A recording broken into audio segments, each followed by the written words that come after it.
السلام علیکم ورحمۃ اللہ وبرکاتہ۔ امید کرتی ہوں کہ آپ ایمان، صحت اور تقویٰ کی بہترین حالت میں ہوں گے۔ اللہ تعالیٰ آپ کو اپنے حفظ و ایمان میں رکھیں، آمین ثم آمین۔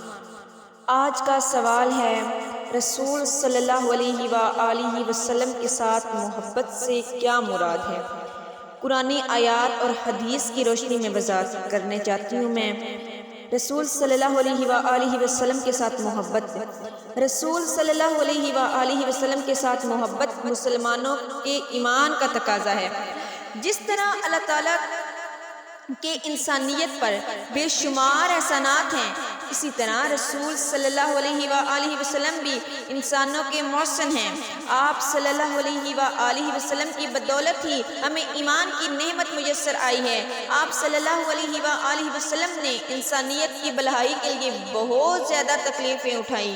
آپ صلی اللہ علیہ وآلہ وسلم کا مقصد صرف یہ تھا کہ لوگ گمراہی کو چھوڑ کر ہدایت کی راہ اختیار کر لیں۔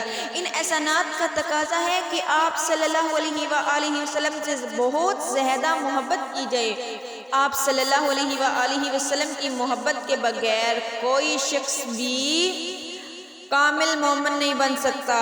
اللہ تعالیٰ نے قرآن مجید میں فرمایا، حبی حبی، رسول صلی اللہ علیہ وآلہ وسلم کا تذکرہ کرتے ہوئے فرمایا، النبی اولی بالمؤمنین من انفسہم۔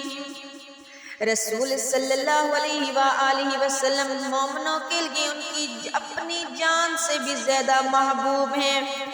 مطلب یہ کہ مومنوں کی جان اور رسول صلی اللہ علیہ وآلہ وسلم کی محبت اطاعت میں سے کسی ایک کا انتخاب کرنا پڑے تو مومن جان دے کر بھی محبت کا یہ رشتہ قائم رکھنا چاہیے۔ پھر ارشاد فرمایا، لا تقدموا بین یدی اللہ ورسولہ واتقوا اللہ۔ اللہ تعالیٰ اور اس کے رسول صلی اللہ علیہ وآلہ وسلم سے آگے نہ بڑھو اور اللہ تعالیٰ سے ڈرتے رہو۔ گفتگو میں سلیقہ، عمل اور مطابقت اور رویوں میں اطاعت پیدا ہوگی تو تقویٰ کا حق ادا ہوگا۔ اس لیے ضروری ہے کہ اللہ تعالیٰ کی احکام اور رسول صلی اللہ علیہ وآلہ وسلم کی ارشادات جاننے کی کوشش کی جائے۔ نبی کریم صلی اللہ علیہ وآلہ وسلم نے کا ارشاد ہے، لا یؤمن احدکم حتی اکون احب الیہ من والدہ وولدہ والناس اجمعین۔ لا نہیں، یؤمنو ایمان لائے، احدکم تم میں سے ایک، حتی یہاں تک کہ اکونا ہو جائیں، احبا محبت کرنے والوں سے، علیہ اس پر، من والیہ من والدہ من والدہ اولاد اس کی اور ان کی اولاد اور ان لوگوں کی اولاد، یعنی سب کی سب۔ سمجھ آئی؟ پھر فرمایا، لا یؤمن احدکم حتی یکون ہوا تابعا لما جئت بہ۔ تم میں سے کوئی اس وقت تک ایمان والا نہیں ہو سکتا جب تک اس کی خواہشات اس کے احکامات کے مطابق نہ ہو جائیں جو میں لایا ہوں۔ اس سے معلوم ہوا کہ محبت کا تقاضا یہ ہے کہ اللہ تعالیٰ اور اس کے رسول صلی اللہ علیہ وآلہ وسلم سے بہت زیادہ مطلب بڑھ چڑھ کے محبت کی جائے، اس کی محبت میں کسی کو شریک نہ ٹھہرایا جائے۔ آپ صلی اللہ علیہ وآلہ وسلم کی محبت تمام رشتوں اور تمام تعلقات سے بڑھ کر کرو۔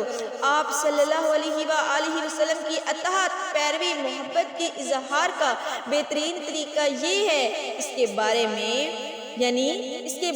اللہ تعالیٰ نے قرآن مجید میں فرمایا، اطیعوا اللہ واطیعوا الرسول ولا تبطلوا اعمالکم۔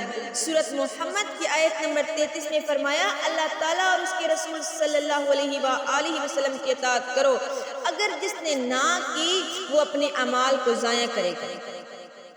اس سے ثابت ہوا کہ اطاعت کے بغیر ایمان یعنی اطاعت کے بغیر عمل ضائع ہو جاتے ہیں۔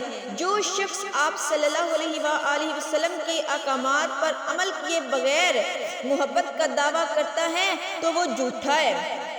کیا ہے؟ جھوٹا ہے۔ جب قرآن مجید میں کہہ دیا، اللہ تعالیٰ نے قرآن مجید میں بے شمار مقامات پر جہاں جہاں اپنی اطاعت کا حکم دیا، وہاں وہاں رسول صلی اللہ علیہ وآلہ وسلم کا حکم دیا۔ اللہ تعالیٰ نے فرمایا جہاں جہاں میرا نام وہیں وہیں تیرا نام، عرشوں پہ میرا نام تو تیرا نام، فرشوں پہ میرا نام تو تیرا نام، کتبوں کی زبانوں پہ میرا نام تو تیرا نام، جنتیوں کی زبانوں پہ میرا نام تو تیرا نام، نماز میں میرا نام تو تیرا نام، کلمے میں میرا نام تو تیرا نام۔ اس سے ثابت ہوا جہاں جہاں مصطفیٰ، جہاں جہاں خدائی وہاں وہاں مصطفیٰ۔ سبحان اللہ۔